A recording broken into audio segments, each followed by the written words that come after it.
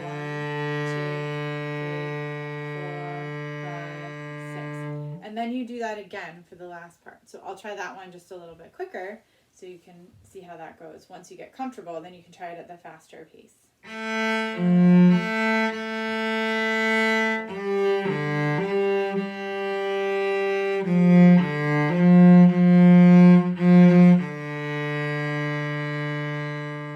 Okay, so practice that until you're comfortable with it, and then you can play it all the way through. The bottom part is a lot easier. Each of these notes is just 3 counts long, 3/8 notes. The tricky part is you have to watch out because you have B flats. So the first finger on the A string needs to be stretched back. So I'm just going to play through the bottom parts, the B line, so you can hear what that sounds like. And then you can practice that as well. Then you could play a duet with yourself, recording yourself, or with one of the parts that I played. Okay, so here are the B lines. 1, 2, 3, 4, 5, 6.